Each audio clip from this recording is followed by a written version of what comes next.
بسم اللہ الرحمن الرحیم۔ السلام علیکم ورحمۃ اللہ وبرکاتہ۔ قبیلہ بنو زحل بن شیبان کے پاس جب نبی کریم علیہ الصلوۃ والسلام تشریف لے گئے تو حضرت ابو بکر نے بھی آپ کے ساتھ تھے۔ اس قبیلے کا سردار مفروق آپ کی طرف متوجہ ہوا اور اس نے کہا کہ اے قریشی برادر، آپ لوگوں کے سامنے کون سا دین پیش کرتے ہیں؟ نبی کریم علیہ الصلوۃ والسلام نے فرمایا کہ خدا ایک ہے اور میں اس کا رسول۔ پھر آپ نے سورہ انعام کی چند آیات تلاوت فرمائی۔ یہ سب لوگ آپ کی تقریر اور قرآنی آیات کی تاثیر سے انتہائی متاثر ہوئے، لیکن یہ کہا کہ ہم اپنے اس خاندانی دین کو بھلا ایک دم کیسے چھوڑ دیں جس پر ہم 100 برس سے کاربند ہیں۔ اس کے علاوہ ہم ملک فارس کے بادشاہ کسریٰ کے زیر اثر اور رعیت ہیں۔ ہم یہ معاہدہ کر چکے ہیں کہ بادشاہ کسریٰ کے سوا اور کسی کے زیر اثر نہ رہیں گے۔ نبی کریم علیہ الصلوۃ والسلام نے ان لوگوں کی صاف گوئی کی تعریف فرمائی اور ارشاد فرمایا کہ خیر، خدا اپنے دین کا حامی و ناصر اور معین و مددگار ہے۔ جب نبی کریم علیہ الصلوۃ والسلام پہ مکے کی زمین تنگ کی گئی تو آپ اللہ رب العزت کے حکم سے مکے کو خیر بات کہہ کر مدینہ منورہ کی طرف روانہ ہو گئے۔ حضور نبی کریم علیہ الصلوۃ والسلام حضرت علی کو اپنے بستر پر لٹا کے گھر سے باہر تشریف لائے۔ مشرکین خطرناک ارادوں کے ساتھ صفے بنائے کھڑے تھے۔ آپ نے ایک مٹھی سنگریزوں والی مٹی لے کے ان کے سروں پہ ڈالی، وہ آپ صلی اللہ علیہ وآلہ وسلم کو نہ دیکھ سکے۔ نبی کریم علیہ الصلوۃ والسلام حضرت ابو بکر کے گھر تشریف لائے اور رات ہی رات میں یمن کا رخ کیا۔ چند میل کا سفر طے کر کے سور نامی پہاڑی کے غار میں جا چھپے۔ محاصرین انتظار میں تھے کہ اتنے میں ایک غیر متعلق شخص آیا اور پوچھا، آپ کس کا انتظار کر رہے ہیں؟ انہوں نے کہا، محمد کا۔ اس نے کہا کہ آپ لوگ ناکام و نامراد ہوئے۔ خدا کی قسم، محمد آپ کے پاس سے گزرے اور آپ کے سروں پہ مٹی ڈال کے نکل گئے۔ مشرکین نے سروں سے مٹی جھاڑی اور اٹھ کھڑے ہوئے۔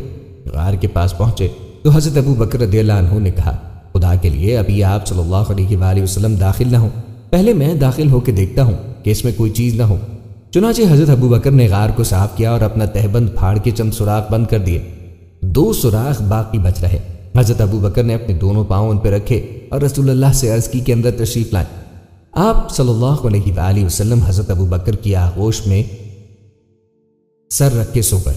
ابو بکر کے پاؤں میں کسی چیز نے ڈس لیا، مگر اس ڈر سے ہلے بھی نہیں کہ رسول اللہ جاگ نہ جائے۔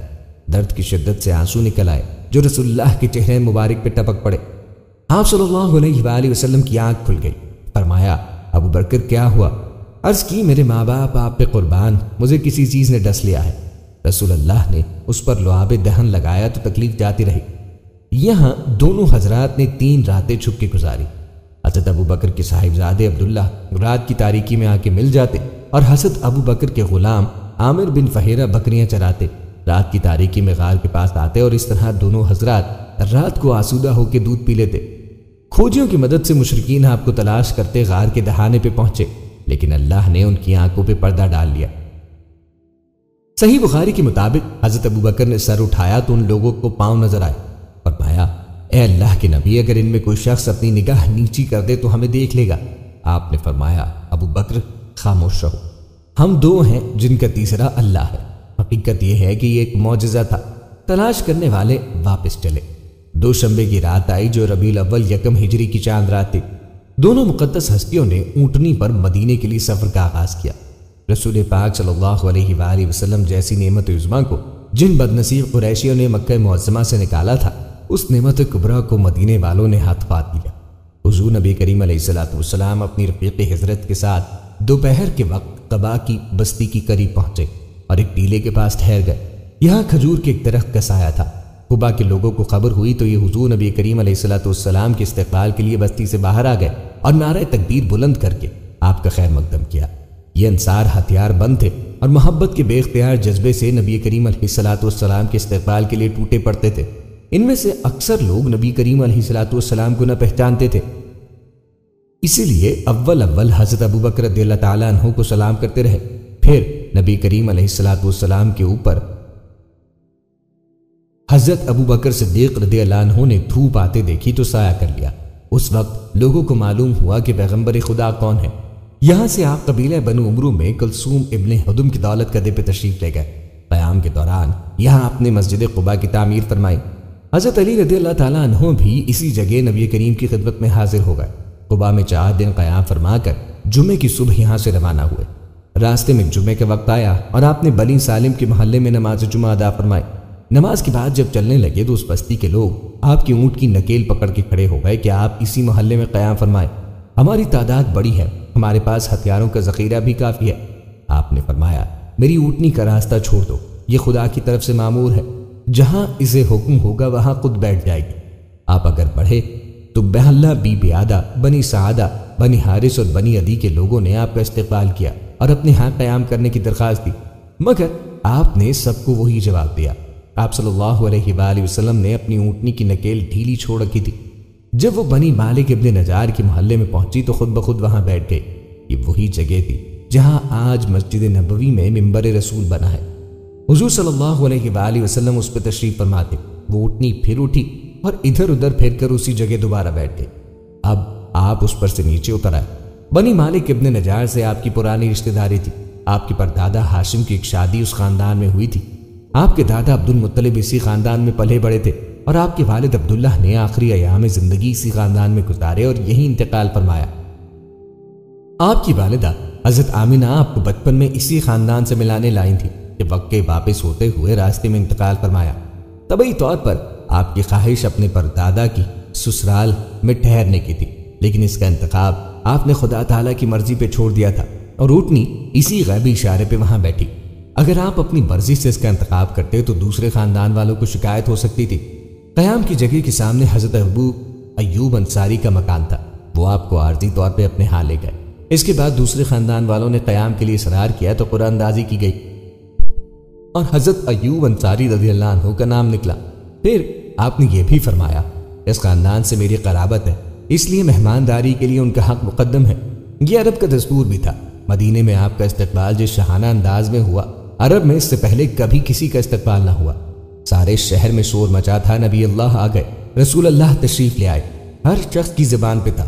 چھتوں پر عورتیں جمع تھیں اور یہ گیت گا رہی تھیں، طلع البدر علینا من ثنیات الوداع وجب الشکر علینا ما دعا للہ دا۔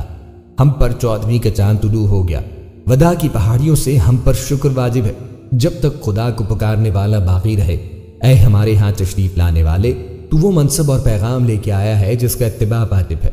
خاندان بنی نجار جہاں آپ ٹھہرے، اس کی عورتیں اور لڑکیاں حضور نبی کریم علیہ السلام کی زیارت کرنے حاضر ہوئیں۔ آپ نے انہیں دیکھا اور محبت میں کھڑے ہو گئے۔ ان کے ہاتھوں میں دف تھا جسے وہ بجا بجا کر شعر گا رہی تھی۔ کیا ہی اچھے پڑوسی ہیں ہمارے حضور نبی کریم علیہ السلام۔ یہ اشعار تمام اصحاب سحر نے نقل کیے ہیں اور ذیل کے 2 اشعار فقہ شافی کی اردو کتاب المبسوط مؤلفہ مولانا احمد جنگ حیدرآباد نے ذکر کی ہیں۔ ہم پر 14ویں کا چاند طلوع ہوا اور سارے چاند بانٹ پڑ گئے۔ تیرے حسن و جمال جیسا حسن و جمال ہم نے نہیں دیکھا کبھی۔ اے ہسمکھ چہرے والے تبوک سے واپسی پر گانے والیوں کی طرف منسوب کیے ہیں، لیکن بہقی وغیرہ نے مدینہ منورہ کے استقبال سے ان کا تعلق جوڑا ہے۔ بعض اہل تحقیق نے لکھا ہے کہ ثنیہ پہاڑی راستے کو کہتے ہیں اور وداع رخصت کو۔ یہ بات بعد از قیاس نہیں کہ مکے کی طرف جانے والے راستے پہ جو گھاٹیاں تھیں انہیں بھی ثنیات الوداع کہا جاتا اور مدینے سے شام جانے والی گھاٹیوں کو بھی اسی نام سے موسوم کیا جاتا ہو۔ مسجد الحرام کے بعد دنیا کی سب سے اہم مسجد مسجد نبوی کی تعمیر کا آغاز 18 ربیع الاول سن 1 ہجری کو ہوا۔ حضور نبی کریم علیہ السلام نے مدینہ ہجرت کے فوراً بعد اس مسجد کی تعمیر کا حکم دیا اور خود بھی اس کی تعمیر میں بھرپور شرکت کی۔ مسجد کی دیواریں پتھر اور اینٹوں سے جبکہ چھت درخت کی لکڑیوں سے بنائی گئی تھی۔ مسجد سے ملحق کمرے بھی بنائے گئے تھے جو نبی کریم علیہ السلام اور ان کے اہل بیت اور بعض اصحاب رضی اللہ تعالیٰ عنہ کے لیے مخصوص تھے۔ مسجد نبوی جس جگہ قائم کی گئی وہ دراصل 2 یتیموں کی زمین تھی۔ ان کے نام سہل اور سہیل تھے۔ سیرہ ابن حشام جلد 2 ورثہ اور سرپرست اسے ہدیہ کرنے پہ بضد تھے اور اس بات کو اپنے لیے بڑا اعزاز سمجھتے تھے کہ ان کی زمین شرف قبولیت پا کر مدینہ منورہ کی پہلی مسجد بنائے جانے کے لیے استعمال ہو جائے، مگر نبی کریم علیہ السلام نے بلا معاوضہ وہ زمین قبول نہیں فرمائی۔ 10 دینار قیمت طے پائی اور آپ صلی اللہ علیہ وآلہ وسلم نے حضرت ابوبکر صدیق رضی اللہ تعالیٰ عنہ کو اس کی ادائیگی کا حکم دیا اور اس جگہ پہ مسجد اور مدرسے کی تعمیر کا فیصلہ ہوا۔ پتھروں کو گارے کے ساتھ چن دیا گیا، کھجور کی ٹہنیاں اور تنے چھت کے لیے استعمال ہوئے اور اس طرح سادگی و وقار کے ساتھ مسجد کا کام مکمل ہوا۔ مسجد سے متصل ایک چبوترا بنایا گیا جو ایسے افراد کے لیے دارالاقامہ تھا جو دور دراز سے آئے تھے اور مدینہ منورہ میں ان کا اپنا گھر نہ تھا۔ آپ صلی اللہ علیہ وآلہ وسلم نے اپنے ہاتھ سے مسجد نبوی کی تعمیر شروع کی۔ رسول اللہ صلی اللہ علیہ وآلہ وسلم نے سن 1 ہجری بمطابق 622 میں 18 ربیع الاول کے مہینے میں مسجد کی بنیاد رکھی اور اس وقت اس کی لمبائی تقریباً 35 میٹر اور چوڑائی 30 میٹر تھی۔ اس کا رقبہ 1050 مربع میٹر تھا۔ اس کی چھت تقریباً 2.5 میٹر اونچی تھی۔ مسجد کے ستون کھجور کے تنے سے بنے تھے۔ اس کی چھت کھجور کے پتوں، کھجور کی شاخوں سے بنی تھی۔ اس کی بنیاد پتھروں سے ہوئی تھی اور اس کی دیواریں اڈوبی کچی اینٹیں جو آگ سے نہیں جلتی تھیں سے بنی تھی۔ کشادہ صحن بنایا گیا تھا۔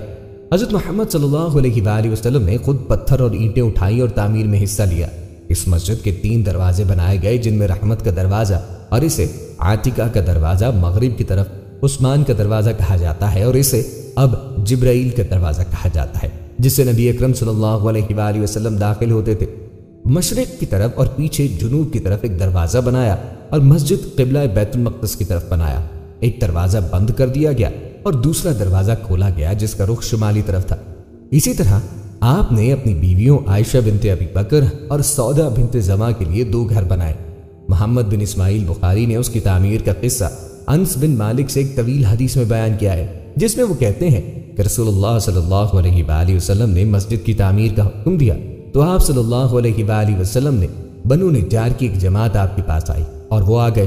آپ نے فرمایا، اے بنو نجار، مجھے اپنی اس دیوار کا درجہ دو۔ آپ صلی اللہ علیہ وآلہ وسلم نے فرمایا، تو وہی تھا جو میں تم سے کہتا ہوں، وہاں مشرکین کی قبور تھی، اس میں کھنڈرات تھے اور اس میں کھجور کے درخت تھے، دروازے کے دونوں طرف پتھر تھے۔ آپ صلی اللہ علیہ وآلہ وسلم نے فرمایا، انہوں نے اس پتھر کو حرکت دی جب وہ کانپ رہے تھے، اور رسول اللہ نے فرمایا ان کے ساتھ یہ کہہ رہے تھے، اے خدا، آخرت کی بھلائی کے سوا کوئی بھلائی نہیں، پس انصار اور مہاجرین کو فتح عطا فرما۔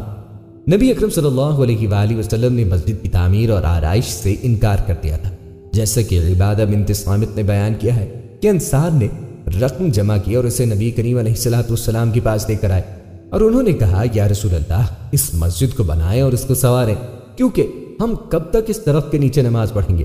اس نے کہا، مجھے اپنے بھائی موسیٰ علیہ السلام کی درخت قائش نہیں ہے۔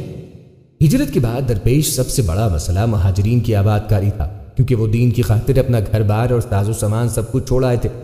آپ علیہ السلام نے اس سلسلے میں ایک نہایت اہم قدم اٹھاتے ہوئے انصار و مہاجرین کو اسلام کے رشتہ اخوت میں منسلک کیا۔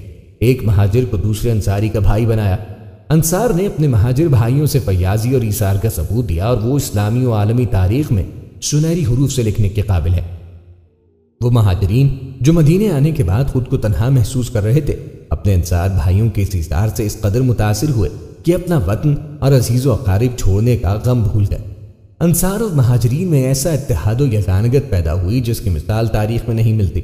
حضور نبی کریم علیہ السلام مدینے تشریف لائے تو آپ کو وہاں کا حاکم اعلیٰ بنایا گیا۔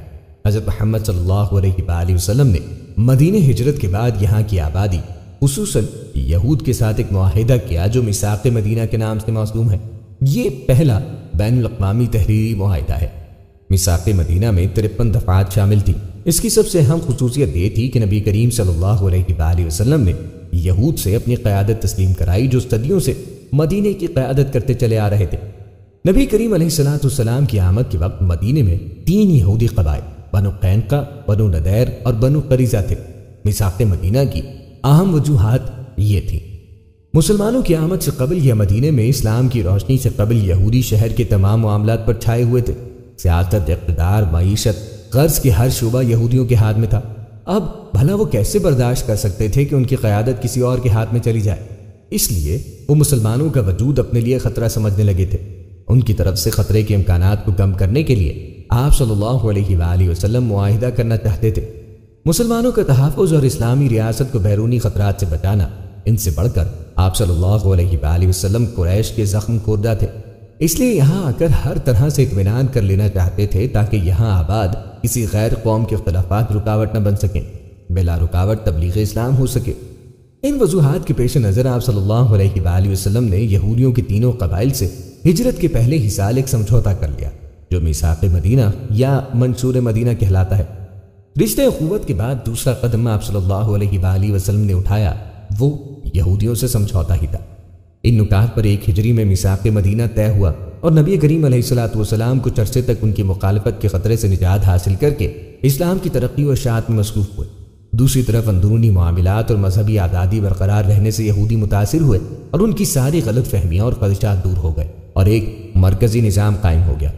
یہودیوں نے نبی کریم علیہ الصلوۃ والسلام کو حکمران تسلیم کیا۔ یہ اس معاہدے کی سب سے اہم دفعہ اور نبی کریم علیہ الصلوۃ والسلام کی عظیم فتح تھی۔ یہ پہلا تحریری معاہدہ تھا جس نے آج سے 1400 سال قبل انسانی معاشرے میں ایک ایسا ضابطہ قائم کیا جس سے شرکاء نے معاہدے میں سے ہر گروہ اور ہر فرد کو اپنے عقیدے پہ کاربند رہتے ہوئے آزادی کا حق حاصل ہوا۔ یہودیوں کی مدینے کی سیاست اور قیادت کا خاتمہ ہوا اور اسلام کا غلبہ ہونے لگا۔ اس معاہدے کی اہمیت یوں بھی نمایاں ہوئی کہ یہ دنیا کا بین الاقوامی پہلا تحریری معاہدہ ہے جو 622 میں ہوا۔ یہ پہلا تحریری بین الاقوامی منشور ہے جس میں ایک غیر قوم نے نبی کریم علیہ الصلوۃ والسلام کی قیادت کو قبول کیا، لیکن کچھ ہی عرصے کے بعد ان کی جانب سے عہد شکنی ہوئی۔ ان حالات میں آپ نے دوستانہ تعلقات قائم رکھے، لیکن جب ان کی جانب سے کھلی بغاوت ہونے لگی تو آپ صلی اللہ علیہ وآلہ وسلم نے جوابی قدم اٹھایا۔ ہجرت کے دوسرے سال 17 رمضان المبارک کو غزوہ بدر کا واقعہ پیش آیا۔ اس کو غزوہ بدر عظمیٰ اور غزوہ بدر کبریٰ بھی کہتے ہیں۔ بدر ایک ہستی کا نام ہے جو مدینہ منورہ سے قریباً 120 کلومیٹر کے فاصلے پر ہے۔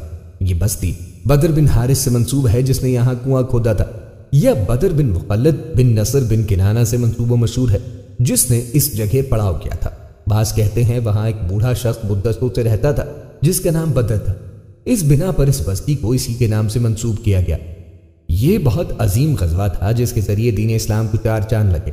اس غزوے نے حق و باطل کے درمیان فرق و امتیاز کر دیا، اسی لیے اس غزوے کے دن کو یوم الفرقان بھی کہتے ہیں، جیسا کہ قرآن مجید میں بیان ہے۔ اور اس پر جو ہم نے اپنے محبوب بندے پر فیصلے کے دن اتارا جس دن دونوں فوجیں ملی تھی، یعنی مسلمان مجاہدین اور کافر دہشت گرد اس دن جمع ہوئے تھے۔ اللہ تعالیٰ نے ذلت آمیز شکست فاش سے مشرکین مکہ کو ذلیل و خوار کیا تھا۔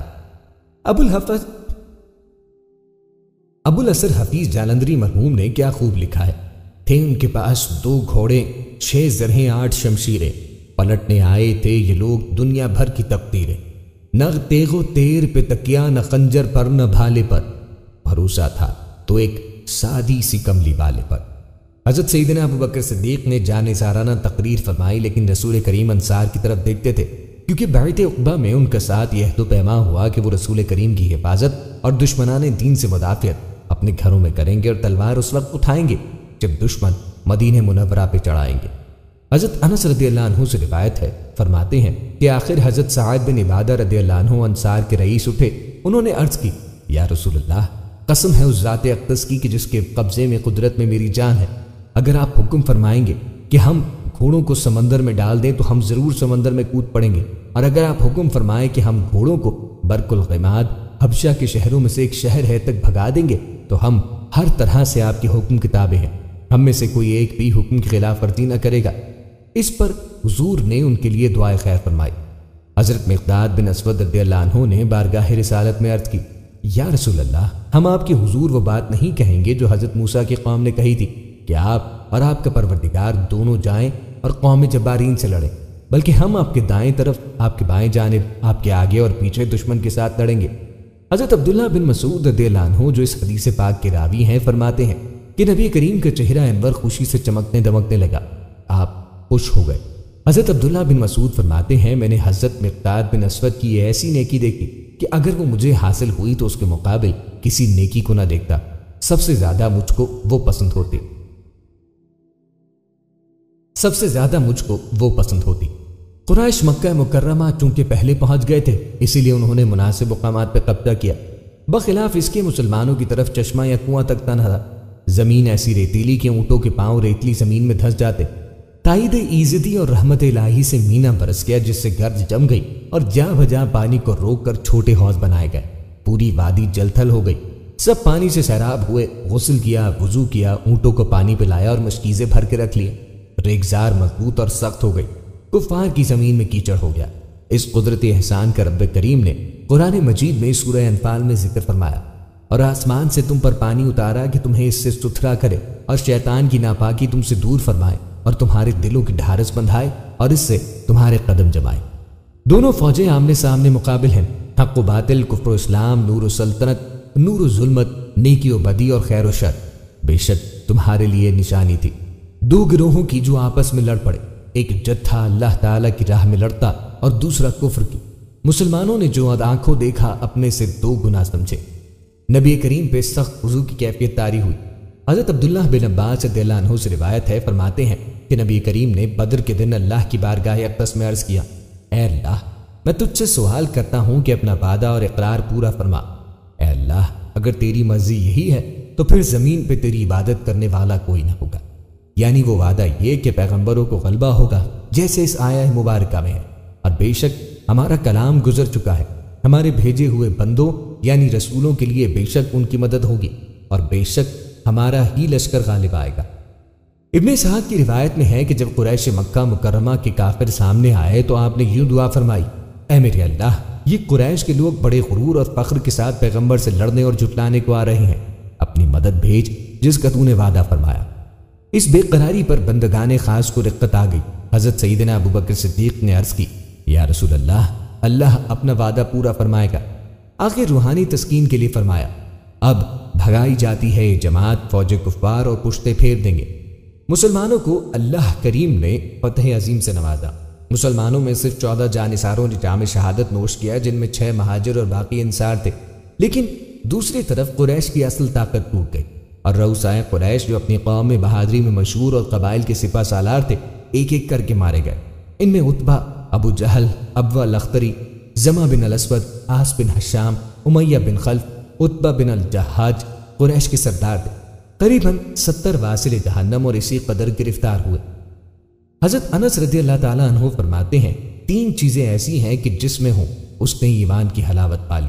ایک وہ شخص جس کو اللہ اور اس کا رسول سب سے زیادہ محبوب ہو، دوسری یہ کہ جس سے محبت کرے اللہ کے لیے کرے، اور وہ شخص کہ جسے اللہ نے کفر سے بچا لیا ہو اور وہ اس کی طرف لوٹنے کو اس طرح ناپسند کرے جس طرح وہ آگ میں ڈالے جانے کو ناپسند کرتا ہے۔ گویا حب رسول کے بغیر حلاوت ایمانی کا پانا ناممکن ہے۔ اسی طرح خالی کھوکھلے دعووں سے سچا عاشق رسول نہیں بنا جا سکتا۔ حقیقی عاشق رسول تو وہی ہے جو آپ کے لائے ہوئے پیغام پہ عمل پیرا ہو، آپ کی سنتوں کا اتباع کرے اور آپ کے ہر عمل کو عزیز اور جاں سمجھے۔ حدیث نبوی ہے، جس نے میری سنت سے محبت کی اس نے مجھ سے محبت کی، اور جس نے مجھ سے محبت کی وہ میرے ساتھ جنت میں ہوگا۔ نبی اکرم صلی اللہ علیہ وآلہ وسلم صحابہ کرام کے ساتھ تشریف فرما تھے۔ ایک دیہاتی حاضر ہوا اور کہا، یا رسول اللہ، قیامت کب آئے گی؟ آپ نے ارشاد فرمایا، تم نے اس کے لیے کیا تیار کیا ہے؟ اس نے عرض کی، میں نے اس کے لیے نماز، روزے، صدقے کا سامان تو نہیں کیا، مگر میں اللہ اور اس کے رسول سے محبت رکھتا ہوں۔ اس پر رسول کریم نے ارشاد فرمایا، قیامت والے دن آدمی اسی کے ساتھ ہوگا جس سے وہ محبت رکھتا ہے۔ حضرت انس رضی اللہ عنہ فرماتے ہیں کہ میں نے مسلمانوں کو اسلام لانے کے بعد کسی بات پہ اتنا خوش ہوتے نہیں دیکھا جتنا اس بات پہ وہ خوش ہوئے۔ کیسی عظیم اور خوش نصیب جماعت تھی۔ صحابہ کرام کے نزدیک تو اللہ کے رسول سے محبت، ان کا اتباع اور ان پہ جان نچھاور کرنا ہی زندگی کا حاصل تھا۔ غزوہ تبوک کے موقع پہ حضرت ابو بکر نے گھر کا سارا سامان خدمت نبوی میں پیش کیا، حضرت عمر نے گھر کا آدھا سامان، اور حضرت عثمان نے 300 اونٹ میں ساز و سامان آپ کی نظر کیے۔ حضرت عثمان کو صلح حدیبیہ کے موقع پہ جب مکہ بھیجا گیا تو قریش نے کہا، آپ چاہیں تو عمرہ ادا کر سکتے ہیں، لیکن وفا کے پیکر کا جواب تھا کہ اگر 1 سال تک بھی عمرہ ملتوی کرنا پڑا تب بھی میں رسول اللہ کے بغیر عمرہ نہیں کروں گا۔ پھر اس منظر کا تصور کیجئے جب صلح حدیبیہ کے موقع پر عروہ بن مسعود اہل مکہ کی طرف سے وفد کے قائد بنا کے بھیجے گئے۔ وہ حیرانی سے صحابہ کرام کا طرز عمل دیکھتے رہے اور واپس جا کر قریش سے یوں مخاطب ہوئے، اے اہل مکہ، حضرت محمد صلی اللہ علیہ وآلہ وسلم کا خون بہانا کیسے ممکن ہے جبکہ ان کے صحابہ ان کے وضو کے بچے پانی تک کو زمین پہ نہیں گرنے دیتے؟ وہ اس پانی کے حصول کے لیے یوں کرتے ہیں جیسے باہم لڑ پڑیں گے۔ وہ آپ صلی اللہ علیہ وآلہ وسلم کے لعاب کو اپنے منہ پہ ملتے ہیں، اور تعظیم کا یہ حال ہے کہ آپ صلی اللہ علیہ وآلہ وسلم کی طرف نظر اٹھا کر نہیں دیکھتے۔ میں قیصر و کسریٰ کے ہاں بھی گیا ہوں، نجاشی کا دربار بھی دیکھا ہے، مگر اصحاب محمد جو تعظیم نبی کریم علیہ الصلوۃ والسلام کی کرتے ہیں وہ کسی بادشاہ کو بھی اپنے محل میں حاصل نہیں ہے۔ حضور صلی اللہ علیہ وآلہ وسلم کی اپنی ازواج مطہرات کے ساتھ حسن سلوک کے بھی بہت سے واقعات ملتے ہیں۔ نبی کریم علیہ الصلوۃ والسلام حضرت خدیجہ رضی اللہ عنہ سے بہت محبت فرماتے تھے۔ حضرت خدیجہ الکبریٰ رضی اللہ عنہ کے وصال کے بعد دوسری ازواج مطہرات کی موجودگی میں بھی حضرت خدیجہ رضی اللہ عنہ کے حسن سلوک اور نیکیوں کو یاد رکھتے تھے۔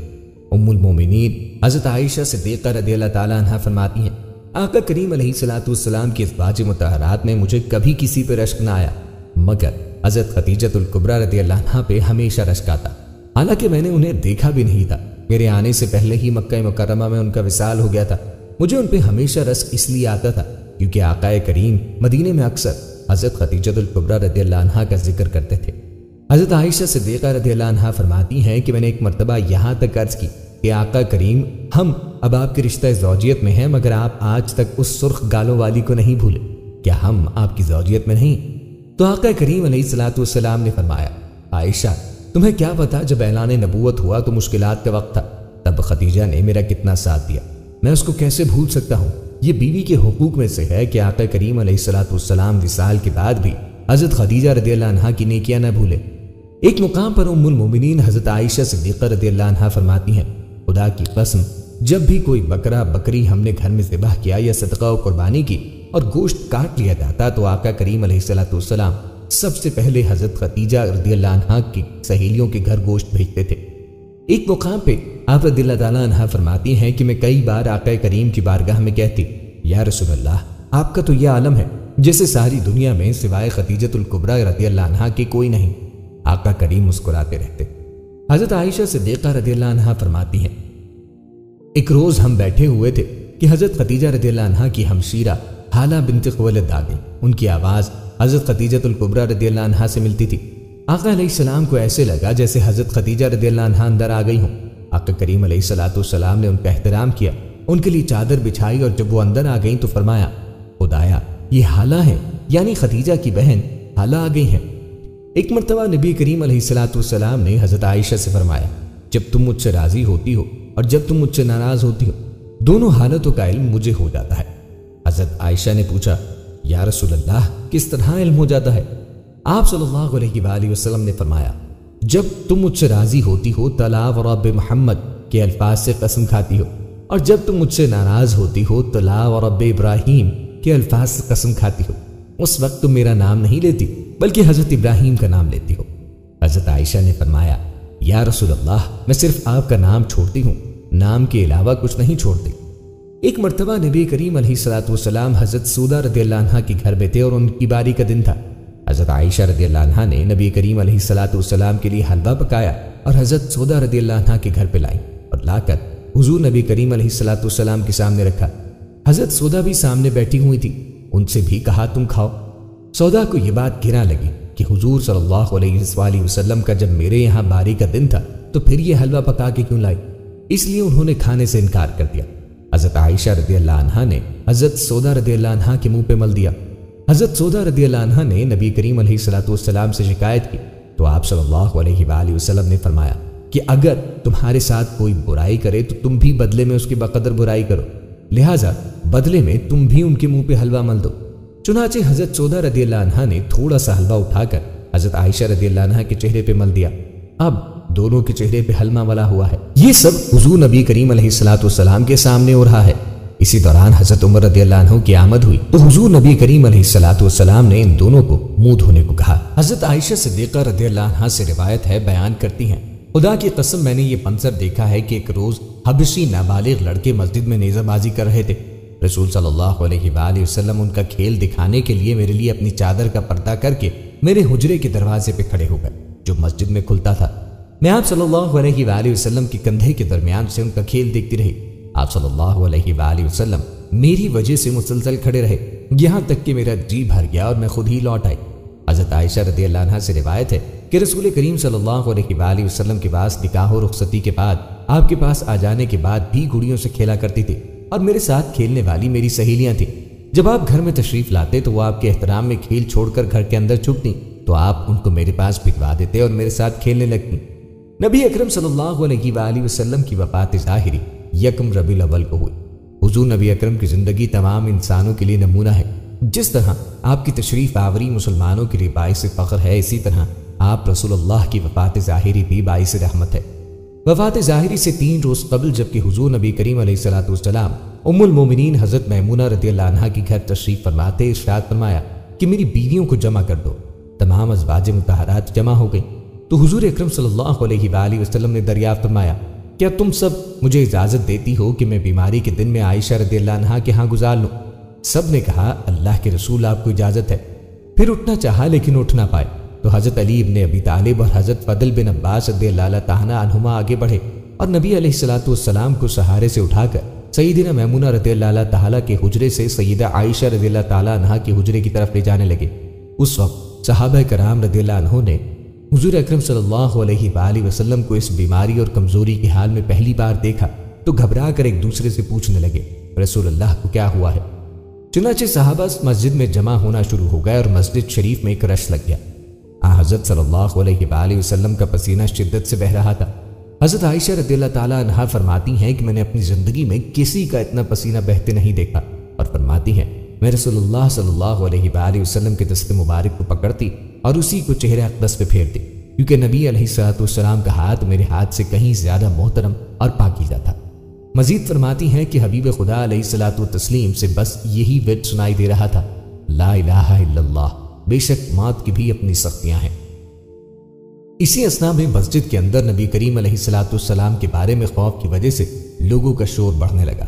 نبی علیہ السلام نے دریافت فرمایا، یہ کیسی آوازیں ہیں؟ عرض کی گئی کہ اے اللہ کے رسول، یہ لوگ آپ کی حالت سے خوفزدہ ہیں۔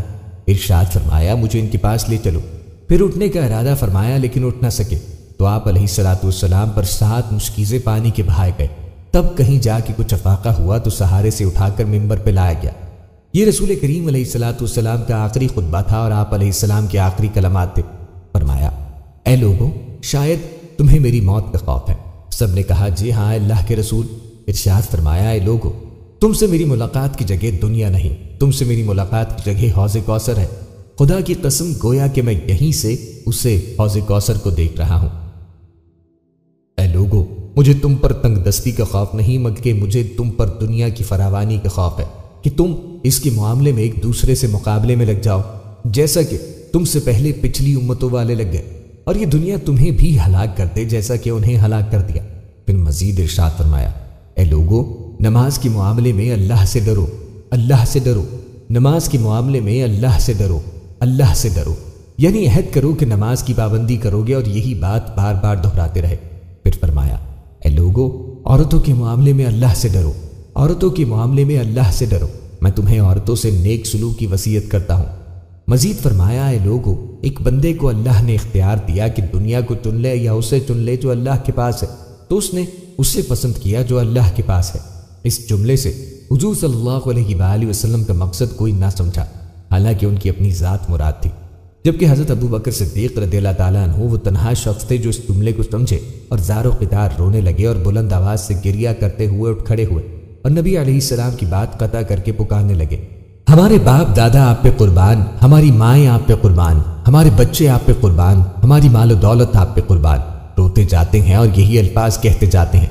صحابہ کرام رضوان اللہ علیہم اجمعین ناگواری سے حضرت ابو بکر صدیق کی طرف دیکھنے لگے کہ انہوں نے نبی علیہ السلام کی بات کیسے قطع کر دی۔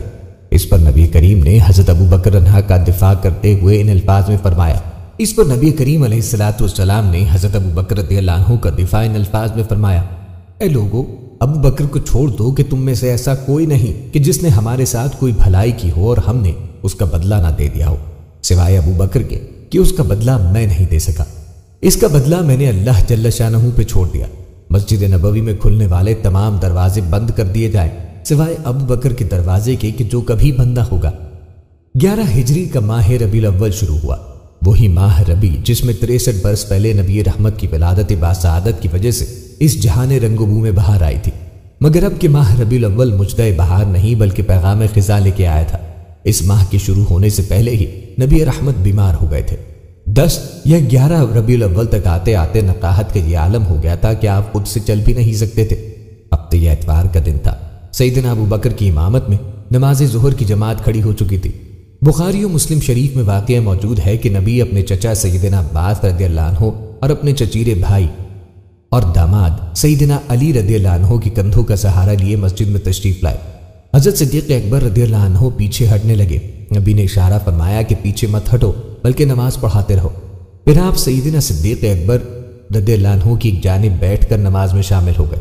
اب سیدنا ابو بکر رضی اللہ عنہ نبی کی اقتداء کرتے تھے اور باقی سب لوگوں نے حضرت صدیق اکبر رضی اللہ عنہ کی تکبیروں پہ نماز ادا کی۔ رحلت سے صرف ایک دن پہلے اتوار کے روز آپ نے اپنے تمام غلام آزاد فرما دیے، جن کی تعداد 40 اور بعض روایات کے مطابق 63 تھی۔ گھر میں نقد صرف 7 دینار موجود تھے، وہ غرباء و مساکین میں تقسیم کیے اور آلات حرب مسلمانوں کو ہبہ فرمائے۔